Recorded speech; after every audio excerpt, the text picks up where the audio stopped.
Perkembangan terkini situasi jangkitan COVID-19 di negara ini. Jumlah keseluruhan jangkitan COVID-19 kekal 141 orang selepas tidak ada kes baru disahkan hari ini.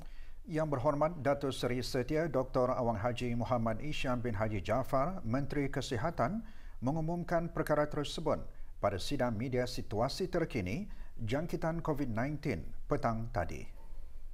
Kementerian Kesihatan ingin memaklumkan kepada orang ramai bahawa pada hari ini Selasa, 18 Ramadan 1441 Hijrah bersamaan dengan 12 hari bulan Mei 2020 Masihi. Alhamdulillah, dengan izin Allah Subhanahu Wa Taala jua tiada kes baru jangkitan COVID-19 telah disahkan di negara ini. Ini bermakna jumlah keseluruhan kes COVID di negara ini kekal seramai 141 orang. Sementara itu, tidak ada kes yang telah disahkan sembuh dari COVID-19 pada hari ini, menjadikan jumlah keseluruhan yang telah sembuh kekal seramai 134 orang. Oleh yang demikian, jumlah kes aktif yang masih dirawat di Pusat Pengasingan Kebangsaan pada ketika ini ialah seramai 6 kes. Daripada jumlah tersebut, 2 daripadanya masih dalam keadaan kritikal, walau bagaimanapun hanya seorang saja yang masih memerlukan bantuan mesin tambahan hadlang mesin ataupun ECMO dan mesin pernafasan, manakala seorang lagi kini hanya memerlukan bantuan mesin pernafasan sahaja. Selebihnya adalah dalam keadaan yang baik. Pada ketika ini, seramai 108 orang sedang menjalani kuarantin mengikut Akta Penyakit Berjangkit Penggal 204, manakala jumlah keseluruhan mereka yang telah menamatkan tempoh kuarantin ialah seramai 2,575 orang. Dalam tempoh 24 jam yang lalu, sebanyak 36 sampel telah diuji bagi virus SARS-CoV-2 yang membawa jumlah keseluruhan ujian makmal dijalankan sejak Januari 2020 kepada 16,073 ujian. Dalam usaha membendung penularan COVID-19, pelbagai pihak terus menyalurkan sumbangan kepada pihak kerajaan ke bawah Duli Yang Maha Mulia, khususnya Kementerian Kesihatan. Syarikat Intracorp Sendirian Berhad menyumbangkan 5 unit beko tumble dryer, peti sejuk jenama beko dan 1 unit mesin pencuci beko. Sumbangan disampaikan oleh Lolita Carmen Bito Om, Ketua Bahagian Pemasaran syarikat berkenaan. Sebanyak 300 naskah buku Yasin disumbangkan oleh pihak berkuasa Petroleum Negara Brunei Darussalam dan pihak berkuasa kebangsaan bagi keselamatan kesihatan dan alam sekitar China, Kementerian Tenaga untuk pusat-pusat pengasingan. Sumbangan diserahkan oleh Dayang Umi Khadijah binti Haji Muhammad Zaini, Ketua Pegawai Sumber-Sumber Manusia China. Perfect Vision Brunei pula menyumbangkan 1,500 keping pelindung muka yang diserahkan oleh Pengiran Matusin bin Pengiran Anak Haji Abdul Rahman, penolong pengarah Perfect Vision Brunei. Sementara itu, Permata Abadi Kontraktor telah menyumbangkan 2,040 botol air mineral yang diserahkan oleh Dayang Neneng binti Haji Ahmad, pengurus Permata Abadi Kontraktor. Kementerian Kesihatan juga menerima sumbangan cek berjumlah RM5,000 daripada Malayali Association Brunei yang diserahkan oleh Rajesh PC, Presiden Malayali Association Brunei, dan Pejabat Ekonomi dan Kebudayaan Taipei, Persatuan Taiwan dan Persatuan Graduan Taiwan di negara Brunei Darussalam turut menyumbangkan 40 buah kerusi roda yang diserahkan oleh Andrew H.C. Lee, wakil persatuan tersebut. Sumbangan yang berlangsung di Dewan Al-Afiah Kementerian Kesihatan itu diterima oleh Awang Haji Abdul Khalid As'ari bin Azhari, Ketua Pegawai Eksekutif Tingkat 1 selaku pemangku Ketua Pegawai Eksekutif Tingkat Khas Kementerian Kesihatan. Lebih banyak berita menyusul selepas ini, teruskan bersama Berita Perdana.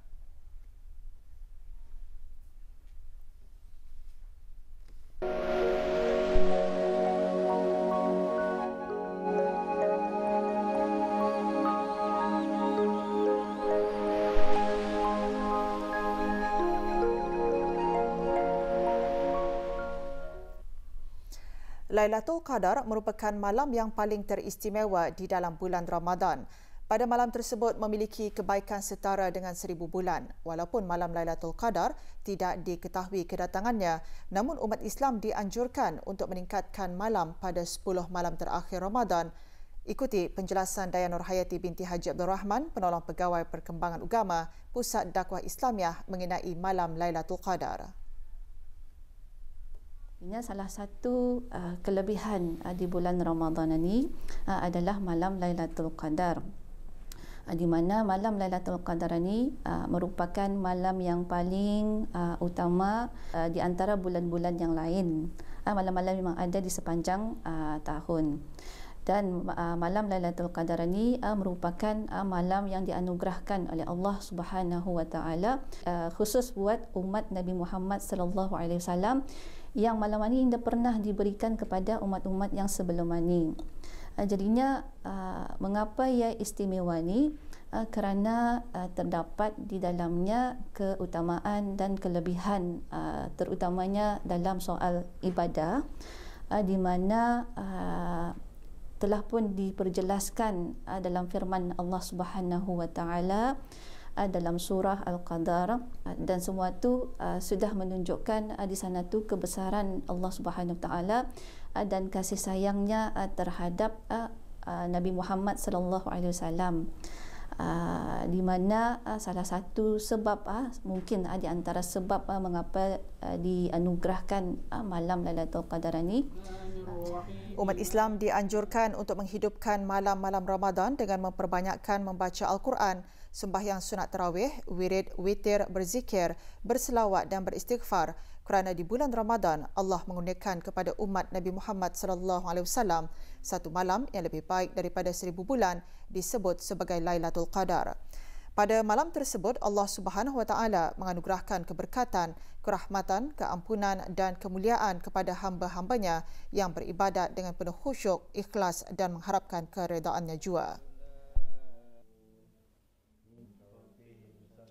Amalan-amalan untuk malam Lailatul Qadar ini tidak ada jauh beza dengan kita ni pada malam-malam yang di sepanjang Ramadan. Apa yang penting di sini ni untuk kita ni kan mencapai ataupun untuk kan mendapatkan malam Lailatul Qadar itu, daripada sekarang ini juga pada sekarang ini kita ni bermula untuk menjaga tingkah laku kita ni, tutur bicara kita ni, akhlak kita ni. Selain daripada tu, kerana berpuasa ni bukan hanya menitik beratkan tentang indah makan dan minum ataupun menjaga diri daripada perkara-perkara yang membatalkan puasa, tapi untuk mencapai kesempurnaan berpuasa ni adalah dengan kita ni menjaga seluruh apa yang ada dalam lahir daripada tingkah laku anggota tubuh badan kita ni. Pencarian Lailatul Qadar pada malam 10 terakhir Ramadan masih belum berakhir dan umat Islam digalakkan supaya terus mempertingkatkan amalan-amalan ibadat kepada Allah Subhanahu wa taala. Kedatangan Ramadan hanya setahun sekali dan belum tentu kita akan dapat bertemu kembali dengan Ramadan yang akan datang. Di 10 terakhir bulan Ramadan ini, bersama-samalah kita merebut peluang meningkatkan iman, amal ibadat dan takwa kita ke hadrat Allah Subhanahu wa taala.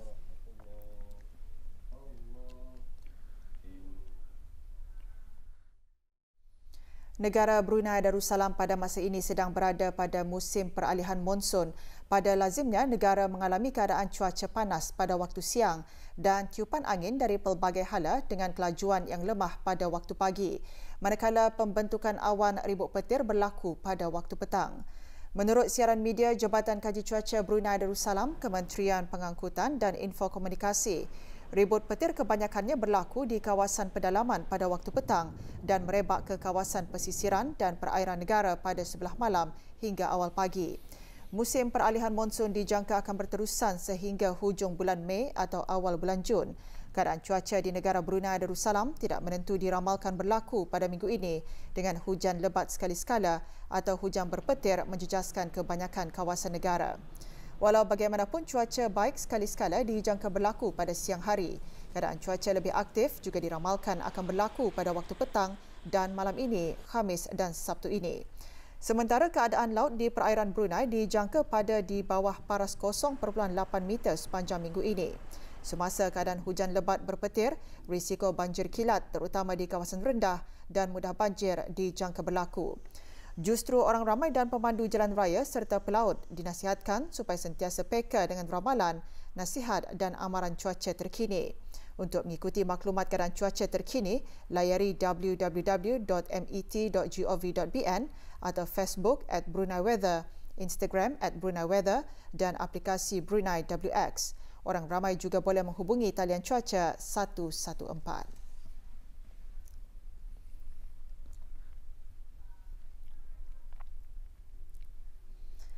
Walaupun negara Brunei Darussalam pada masa ini berada di dalam fasa pengawalan pandemik COVID-19, aktiviti bersenam pada bulan suci Ramadan masih selamat dilakukan. Kekal aktif juga digalakkan kerana ia adalah salah satu cara untuk mengekalkan kecergasan dan boleh membantu dalam meningkatkan metabolisme. Perkara tersebut dinyatakan oleh Dr. Nurhayati binti Awang Haji Ahman, Pegawai Perubatan Kanan di Pusat Promosi Kesihatan Kementerian Kesihatan semasa sesi wawancara bersama pewarta RTB. Dr. Nurhayati mengungsikan waktu yang sesuai untuk bersenam di bulan Ramadan ialah 30 minit sebelum waktu berbuka puasa dan dinasihatkan untuk meminum air secukupnya selepas berbuka puasa untuk mengelakkan dehidrasi. Bersenam selepas menunaikan sembahyang tarawih dan witir juga waktu yang sesuai dengan meluangkan 30 minit melakukan senaman pada tahap intensiti sederhana. Walaupun pada masa ini, gimnasium dan studio kecergasan ditutup sementara, namun ada beberapa studio kecergasan yang menyediakan kelas senaman seperti senam aerobik, senaman regangan, stretch exercise dan low impact cardio workout yang boleh diikuti secara dalam talian iaitu online. Dr. Nurhayati turut mengongsikan beberapa saranan lain untuk sentiasa kekal aktif di bulan Ramadan semasa situasi pandemik COVID-19. Elakkan melakukan senaman intensiti tinggi pada waktu siang dan terutama sekali semasa cuaca yang panas. Elakkan melakukan senaman sebaik sahaja selesai berbuka puasa kerana pada masa itu badan lebih memerlukan tenaga bagi kegunaan proses pencernaan makanan iaitu digestion. Ketiga, mendapatkan nasihat doktor sebelum melakukan senaman terutama sekali jika bis kita tidak pernah bersenam atau tidak aktif sebelum ini. Jika mempunyai tanda-tanda seperti pening, sakit dada atau susah bernafas semasa melakukan senaman adalah dinasihatkan untuk berhenti melakukan senaman tersebut dan disarankan untuk berehat. Mengamalkan cara hidup yang kurang aktif atau sedentary adalah disarankan untuk mengaktifkan diri dengan berjalan kaki atau melakukan kerja rumah seperti membersihkan halaman sekurang-kurangnya 30 minit sehari. Lebih 100 perusahaan mikro, kecil dan sederhana PMKS menyertai Community for Ramadan anjuran Bank Islam Brunei Darussalam BIBD sejak ianya dilancarkan pada 1 Ramadan lalu. Platform maya tersebut mengumpulkan para pengusaha untuk berniaga semasa di bulan Ramadan terutama penularan wabak COVID-19 di negara ini. Menurut Dayang Haji Nurul Akmal binti Haji Muhammad Jaafar, Ketua Pegawai Pemasaran BIBD berkata, permohonan untuk menyertai Community for Ramadan masih lagi dibukakan kepada PMKS yang berhajat berniaga secara dalam talian. Satu, para vendor bolehlah masuk ke website communityforbrunei.com. Di sana ada tab kalau seseorang hendak menjadi vendor, hendak menjadi volunteer, ya. So di sana ada itulah satu option. Option kedua ialah untuk mereka tampil ke BIBD dan membuat permohonan melalui email at cmo@bibd.com.bn. So diorang boleh memohon di sana lah. Literally feedback diorang, kalau diorang menjual RM5, diorang dapat RM5 bah. Bukan ada potongan mana-mana lagi fees dan charge atau sebagainya lah. So diorang sangat mengambil platform ini sebagai satu rangsangan untuk mereka orang berdagang lah masa Ramadan ini. Para pengusaha PMKS menerima sambutan positif daripada orang ramai setelah menyertai platform berkenaan. Pihak BIBD juga memberikan sokongan dan menyediakan keperluan-keperluan untuk berniaga seperti beg kertas mesra alam kepada para pengusaha. Feedbacknya bagus dan kami telah mendapat macam banyak positive feedback dan telah mendapat banyak following darinya kerana program ini.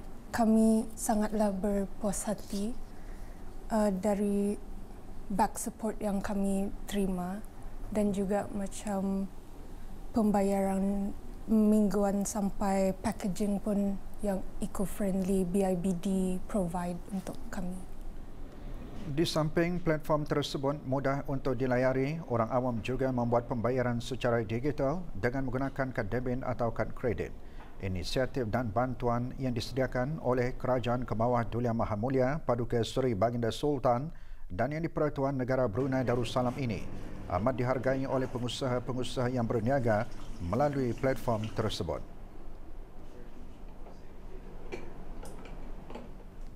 Terima kasih banyak-banyak dan saya berbesar hati kepada pihak Kerajaan Kebawah Duli dan pihak Kementerian Kesihatan, Kementerian Keuangan dan Ekonomi dan pihak BIBD. Dan saya kalau boleh istighfarani panjangan di akan masa depan, masa akan datang. Terima kasih kepada Kerajaan Kebawah Duli, Kementerian Kesihatan, Kementerian Keuangan membagi peluang kepada kami pengusaha kecil macam kami. Kita lagi masa keadaan negara kita yang dilanda COVID-19. Platform yang disediakan oleh Kementerian Keuangan dan Ekonomi melalui BIBD ini diharap agar para pengusaha terus beroperasi dalam sama-sama berganding bahu meningkatkan ekonomi negara.